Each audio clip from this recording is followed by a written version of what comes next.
I've watched a lot of humans in my time. It should be aware that I've decided that it is not much like any of them. Surely it must come from some superior lineage, yes? Some breed of flesh creature that has decided to elevate its genetic stock above its natural shortcomings?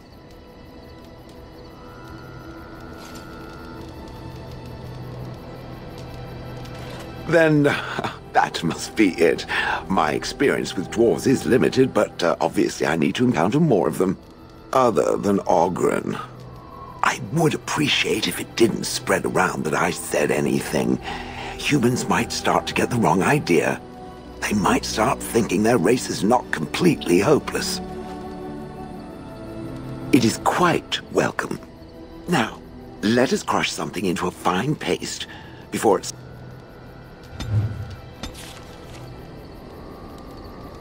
I have a question. It chose to side with Caradon and destroy the Anvil of the Void. I agree with its decision, and yet the Paragon Branca was the reason it ventured into the Deep Roads. Why did it choose to defy her? It could not have known for certain that Caradon would be able to assist it with the dwarves.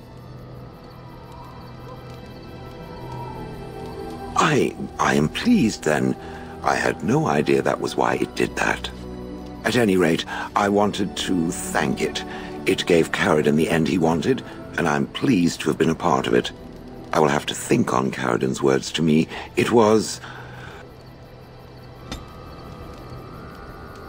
It speaks. Different? Different than what? Different than a statue? Different than a log? Should I talk in a monotone? Yes, Master, I exist to serve the Master. I shall kill for the Master and only for the Master. Perhaps it expected me to have a booming voice. Recite limericks.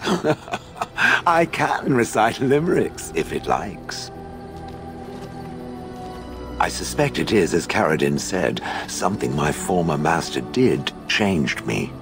The thought that I'm unique, while smugly satisfying in its way, is also a bit daunting. The golems it has encountered, they were very different.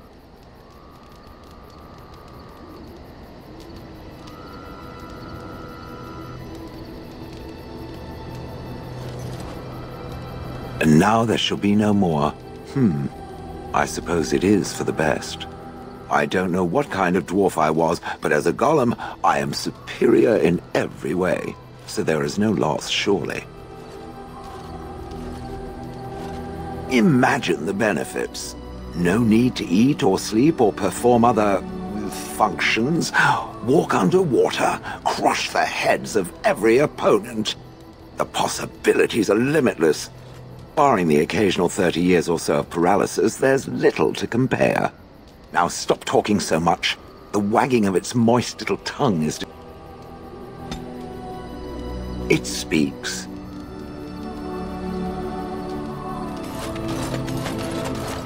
Hello. The boy's a bit simple, but he's rather good with enchantments. He can fold lyrium into almost... It's a process. Enchantment! And there you have it. Oh, sir.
A fine gift. You have my thanks.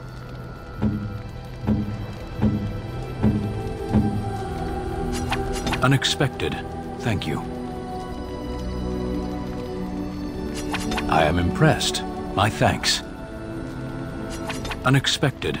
Thank you.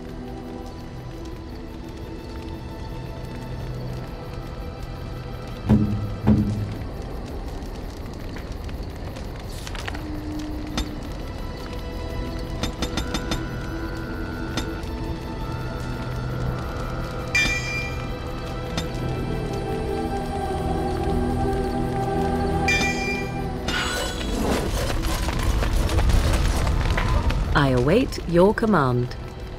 At times, perhaps. A world full of people and buildings and things was all very foreign to me.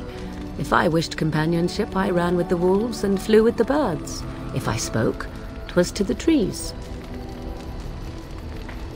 For a time, but one can only remain a child for so long. I recall the first time I crept beyond the edge of the wilds. I did so in animal form, remaining in the shadows and watching these strange townsfolk from afar. I happened upon a noblewoman by her carriage, adorned in I snuck up behind her and stole a hand mirror from the carriage. 'Twas encrusted in gold and crystalline gemstones, and I hugged it to my chest with delight as I sped back to the wilds. Flemeth was furious with me. I was a child and had not yet come into my full power, and I had risked discovery for the sake of a pretty bauble. To teach me a lesson, Flemeth took the mirror and smashed it upon the ground. I was heartbroken. And a foolish one. Flemeth was right to break me of my fascination.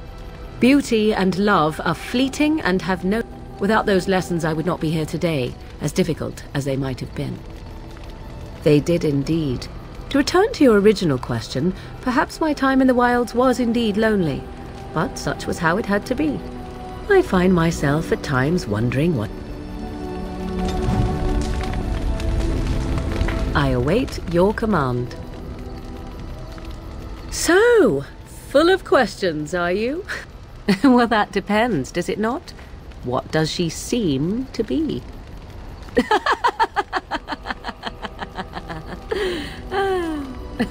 Oh, she is certainly old. Have no mistake of that. Tell me, how much do you know of the tale? The one that the chastened still tell of my mother, to frighten them into obedience. I can relay what Flemeth once told me herself, and you can decide whether or not 'tis the truth, if you desire. As the tale is sung by the bards, there was a time when Flemeth was young and beautiful, a fair lass in a land of barbarian men, the desire of any who saw her.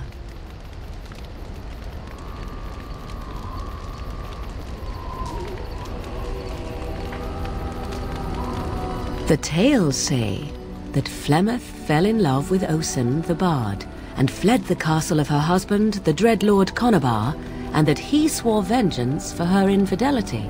In truth, my mother claims that 'twas Osen who was her husband, and Conabar the jealous lord who looked on from afar. Lord Conabar approached young Osen and offered him wealth and power in exchange for his lovely wife, and Osen agreed.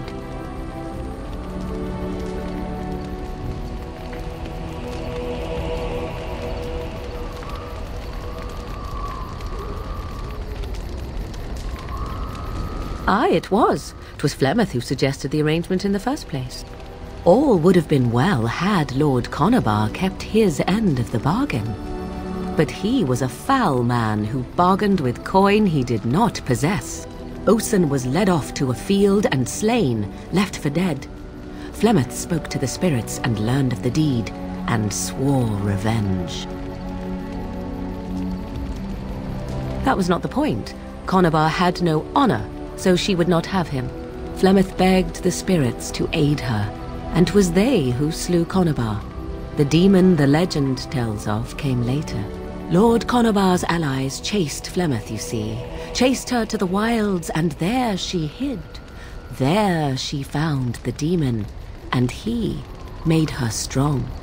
The legends all speak of the great hero Cormac, he who defeated Flemeth and her great army when she invaded the lowlands centuries later. All lies. You would be surprised at how little my mother cares for what I or others think of her past. The truth of the matter is that there was never an invasion. As Flemeth tells it, the Chastened never raised an army under her banner, and she never fought with any warrior named Cormac. Cormac led a brutal civil war against his own people, and later claimed it was to vanquish evil that had taken root amongst the lords. Thus, he was hailed a hero. Flemeth was only attached to the legend much later. Perhaps 'twas due to the great war with the Chastened that eventually came, but Mother claims not to know how it began. You ask if I have sisters. I have asked of this myself. The stories tell of many witches of the wilds after all, not just the one, and these tales existed long before I did. Flemeth refuses to speak of other daughters, if they existed, so should I believe I am her first? I doubt that too. Flemeth tells it with far more embellishment than I, but you are welcome. Dare I ask of your own mother? Few are abominations of legend, 'tis true, but I find myself curious nevertheless.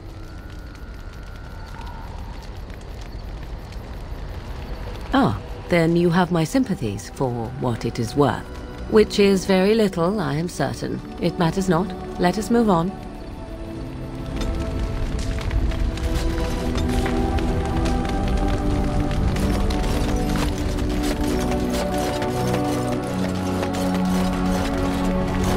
Why are we stopping? There are darkspawn to be fought. Is this delay needful? What a strange language you speak. You say hurry where I would say duty. I am. I have always fought in war, dwarf. My people have been at war since the moment we set foot in the Northern Islands. We do now. The Antam are the eyes, hands, and mouth of the Kunari. We are how my people know the world. Compared to what? What does anyone truly know of the world? The world changes. We change. The Antam observe what we can, just as you do. There is no point to this. We are keeping the Darkspawn waiting. You are concerned. No need. I am fit enough to fight. No. Get used to disappointment. People are not simple. They cannot be summarized for easy reference in the manner of, the elves are a lithe, pointy-eared people who excel at poverty. Many humans have said that to me. I do not understand it. If I were indeed hostile, you would be bleeding. Couldn't you tell? As you wish.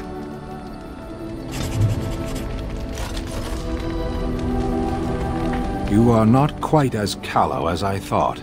That is unexpected. Callow? It is a word in your tongue. It means without feathers, as a new-hatched bird. Shall we move on then? I was sent to be the eyes of the Antam. The Arishok asked what is the Blight. By his curiosity, I am now here. The one who commands the Antam, the body of the Kunari. A portion of it. Why do you?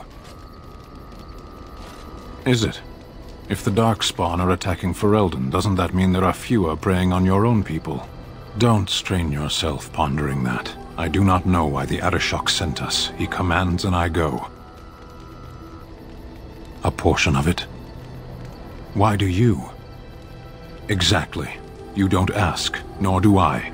The Arishok sends me and I go. A portion of it? Yes. I cannot go home. Thank you. Can we move on? We keep the Darkspawn waiting. Does it matter? Very well. I caged myself. A weak mind is a deadly foe, as you are no doubt aware. I know that my failures were my own. I came to your lands with 7 of the Beresad, my brothers, to seek answers about the Blight.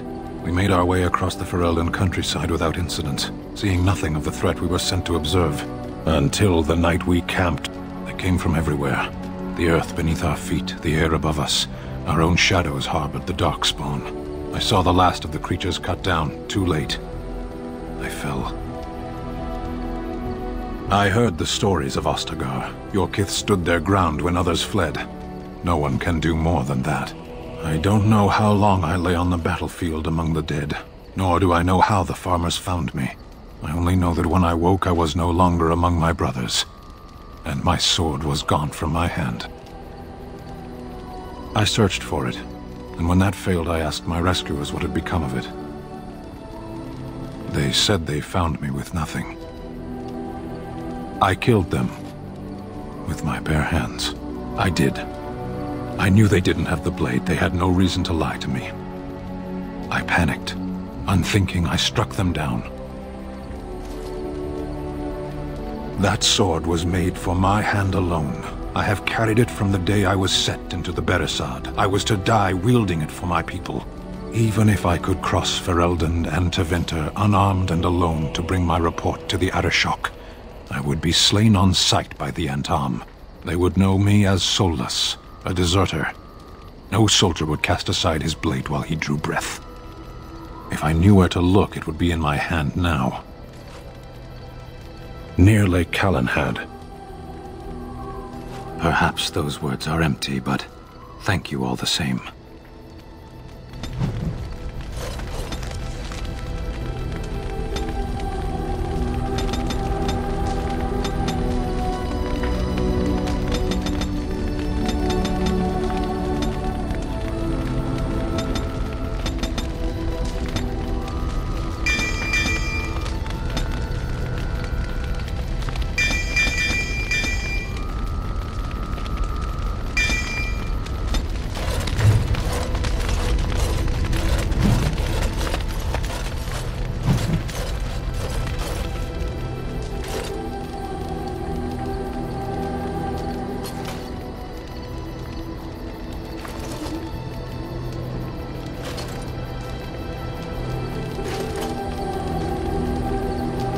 We are better with every step you take.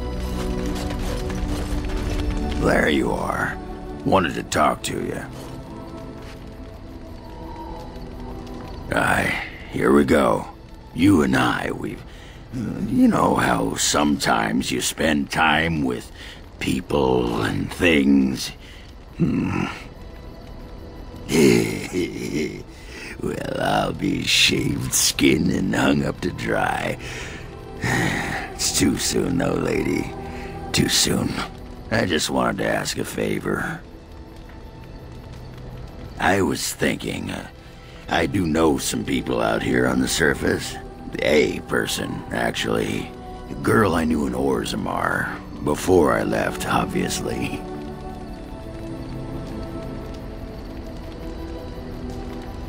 It'd be nice to talk to someone else who's been out here a while.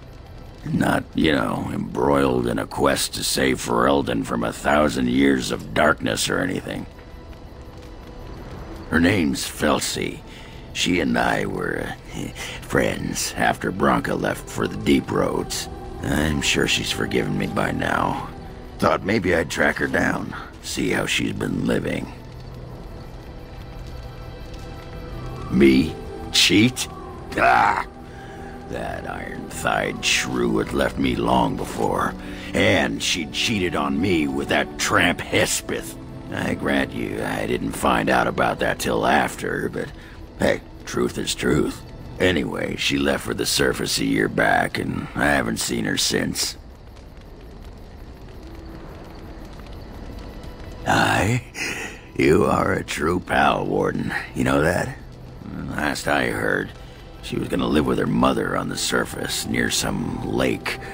Well, and a good friend you are, Warden. I'll think about you if we ever... no, actually, that would be gross. No, what was it you wanted to say? What about? Oh, sure, I'm fine with it. I mean, she was a real firebrand between the sheets, but a bit soft in the skull, you know what I mean? Explains why she left, anyway.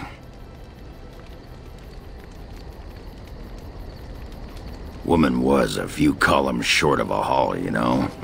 I mean, she leaves me and flits about with that water-tart Hespers. What's she got that I don't? Just the thought of the two of them together, kissing and licking and intertwined on the floor of the deep roads. Yeah, I'm just gonna...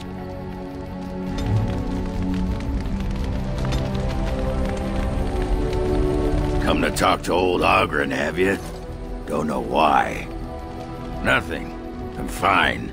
Just, I got a hornet in my eye is all. Did you want to talk about something? What about? It's sodding great. At first I was a little queasy with all that air, but there's just so much of it. No one has any idea who you are or what you're doing. And the ale. Oh, who'd have thought? Ale made with grain. Aye, the surface is great. It's like a big, bright world of filth without a ceiling. My kind of place. Hey.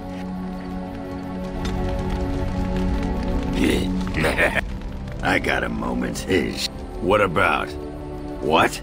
Miss Orzammar? Are you mad, in addition to being ugly? They treated me like a puddle fly back there. I'm never going back. All right. Aye, all right then.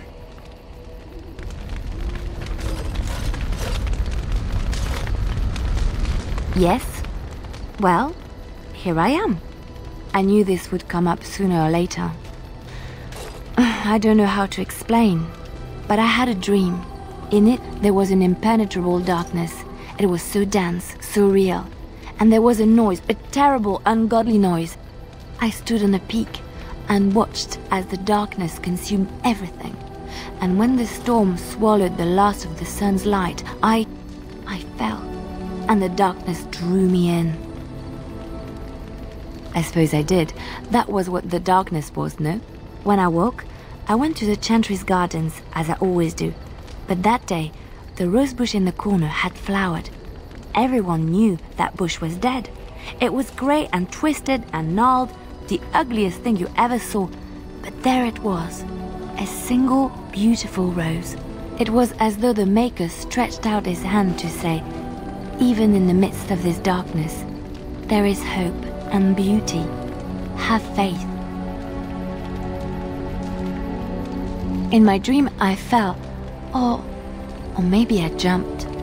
I'd do anything to stop the blight. I know that we can do it. There are so many good things in the Maker's world. How can I sit by while the blight devours everything? That is why you're a Grey Warden. Come, there's a blight to stop. Have I ever told you I really like the way you wear your hair? It's very nice and it suits you. Simple. Not like the elaborate hairstyles we wore in Orlais. They involved flowers, ribbons, jewels. One year, feathers were all the rage, and Lady Elise decided she needed to outdo everyone else, and actually wore live songbirds in her voluminous hair. The chirping was quite charming for a while, but you must realize, terrified little birdies often have loose bowels. Yes, you can imagine what she looked like by the end of the evening. But I was trying to say something nice to you, wasn't I? Oh, forgive me. My mind wanders so. It's just that I feel so comfortable talking to you, like I could say anything and you wouldn't judge me. You see? This is what I mean. You're such a pleasure to talk to. I haven't felt this close to anyone in a long time. I really enjoy your company. And what would you do if I said I do? Very much so, in fact. Huh? You must do that then. Perhaps later when I'm not prepared for it. Surprise me. Come then, let's get going.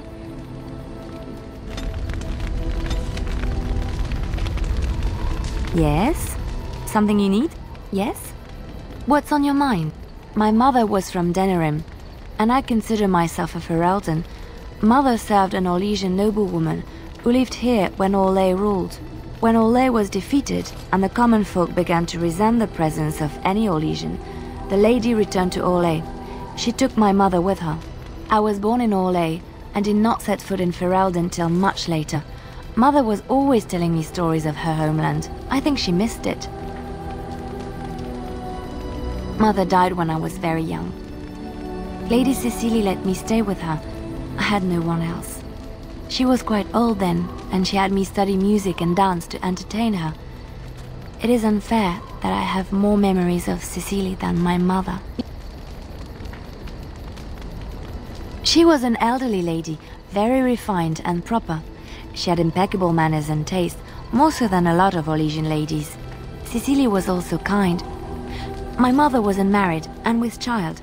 It was scandalous, and Cecily had every right to turn my mother out. She didn't. Strangely, the only thing I really remember of Mother was her scent. She kept dried flowers in her closet amongst her clothes, small white Ferelden wildflowers with a sweet fragrance. Mother called them Andrastis Grace. They were very rare in Orlais. But enough about that. Let us move on. Yes? Yes? What's on your... I miss Val Royeaux. Unlike other cities where the people are the lifeblood and the character, Val Royeaux was her own person, and her people little more than decorations. There was always music in Val Royeaux, streaming from the many windows, quiet refrains and triumphant choruses, and always, floating above that all, the chant, coming from the grand cathedral. It was magnificent. Yes, I'm sure it is. But every city has a different personality. It is hard to describe. You have to be there. Of course, there are good things and bad things about Orlais, like anywhere else. Sometimes I miss it dearly, and sometimes I'm glad I'm rid of it. And you will laugh at this, but I miss the fine things I had in Orlais.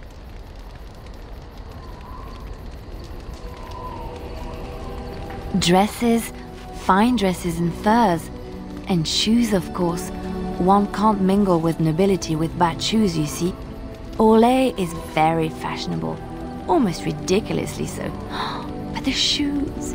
Living with those ridiculous trends was worth it for the shoes.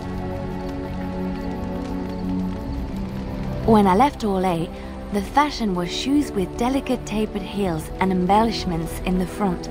A ribbon, perhaps, or embroidery. In soft colors, of course. It was spring.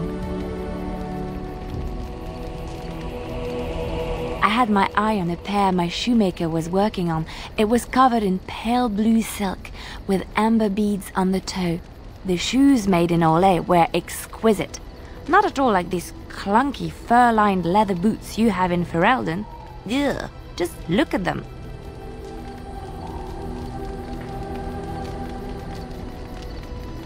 They're sturdy shoes, but sometimes a girl just wants to have pretty feet. Oh, I could talk about shoes all day. But we have things to do, don't we?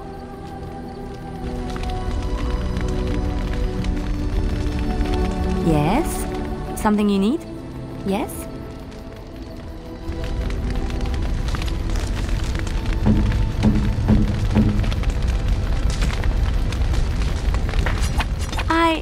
That's a wonderful thought. Yes? Yes?